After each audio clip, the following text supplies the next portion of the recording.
Hello, welcome to my channel. Today I'm talking about the English international team. Now I'm not English, but I thought that this would be an interesting topic to talk about because England's international team, they are racing a golden generation away. Now this is obviously how England played against Iceland. And I want to use this to highlight the problem with the international team for England. And I'll just show you. First of all, defensively, you're mostly fine actually. Some of your defenders individually might not be great, but mostly you're actually fine defensively. The problems happen when you are attacking. And let me show you why. Palmer wants to go in to midfield to attack. Harry Kane wants to drop in deep. Anthony Gordon wants to drop into the central areas. And Declan Rice wants to step up.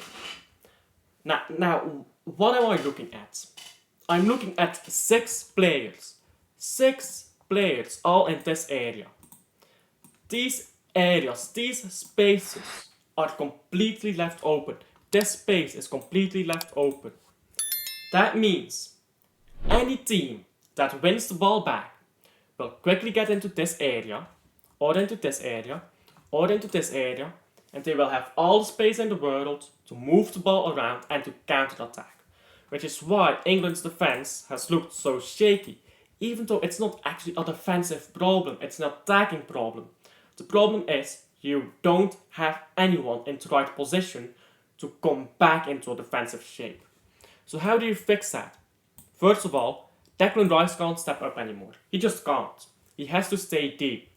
When Declan Rice is in this area, if you lose the ball, okay, it will still go out to the wings, which is problematic. But now, counter-attacks won't be coming through this space as easily. That's the first thing you need to do. Second thing you need to do is stop playing Cole Palmer. He's not good enough. Instead, Bukayo Saka. And if Bukayo Saka plays, he has to stay on the wing. He can't go venturing around. He has to stay on the wing. He can't go into midfield. That area is too contested. He has to stay on the wing. Gordon has to stay on the wing. If he doesn't want to stay on the wing, bring on Jarrod Bowen. It's that simple. Harry Kane, if he wants to drop in deep, he can, but he should stay forward. And instead of Mainoo, play Bellingham. And with these fixes, let me show you what this actually does for the English team. Now, if you lose the ball in this area, Saka is here to stop a counter-attack. Gordon is here, or Jarrod Bowen, or whoever is here to stop a counter-attack.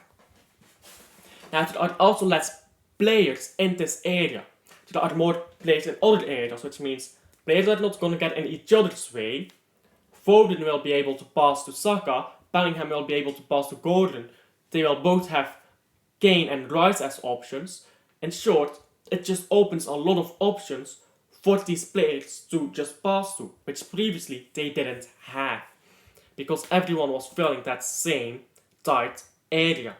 Now you are using a lot more of the pitch. Previously, attacking, you were using just this area. Now you are using this entire area. You have way more space to exploit. And what this also does is, if Kane wants to drop deep now, he can. Because there are only 3 people in this. There are only 3 people in this area. 3 people are fine. 4 people is problematic. 5 people is a big problem, and 6 people is how you waste a golden generation away. If Saka wants to step into midfield, he can, because it's only 3 people in this area. If Gordon wants to step in, he can, because it's only 3 people. But you can't put more than 3 people in this little area, because that's when you get things contested. If Saka steps in, Gordon has to stay. If Kane steps in, Saka and Gordon has to stay. If Kane steps in, if Gordon steps in, Kane and Saka has to stay in position. But even better yet, you play Jack Grealish there. Oh wait, you didn't bring him because Southgate. Okay, so instead you play Jarrod Bowen. Oh, he's not good. I don't care. If you wanted a good winger that would stay on the width, you would have brought Jack Grealish with you. But no, Southgate doesn't know what he's doing. So now the only proper winger that you have that will stay on the wing is Jared Bowen. So you have to play Jared Bowen. That way, if Saka wants to step in, he can. If Kane wants to step in, he can. And they only have to pay attention to each other. And Saka and Foden can easily rotate with each other throughout the game. That's something they are both good at. They can both take each other's role. This immediately fixes a lot of issues for England.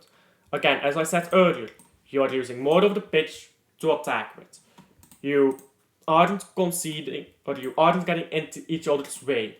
If you lose the ball in this area, Saka can get back to stop a counter-attack, Bowen can get back to stop a counter-attack, Declan Rice is already into possession he needs to be in. Immediately, this England team is superiorly set up. And this is not the work of a genius, by the way.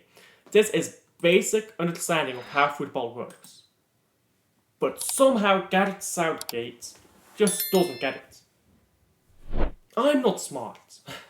I think I'll put it at that. I'm not smart. But I could do a better job than Gareth Southgate. And I think the average English football fan could generally do a better job than Gareth Southgate. It's actually baffling how stupid Gareth Southgate is. I mean, how does he not understand that all his players being in the same area is a problem? And for England fans, yeah?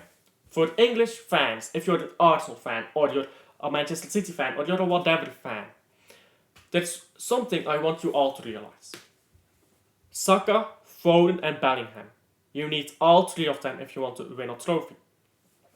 You can't be worrying about club rivalries. You can't be using Saka as a scapegoat or Foden as a scapegoat. You need all three of them if you want to win a trophy.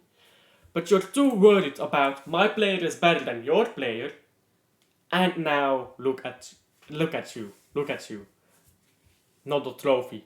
No trophies. Again, losing to Iceland. Didn't you lose to Luxembourg or something recently? Or was that Luxembourg? Northern Ireland or whatever? How many games have you lost with Gareth Southgate? He's just not good enough. So if you want to fix your system, I think it starts with getting a new manager and then having the manager figure it out from there. Because there are so many ways to play with this England team. And Gareth Southgate has somehow found the optimized way to lose with this team rather than to win. And with that said, tell me what you guys think about England's international team, if you think or about Southgate in general, about the players, down below. What you think about my assessment of the situation. And please do like and subscribe, helps the channel out a ton, and I'll see you on the next one.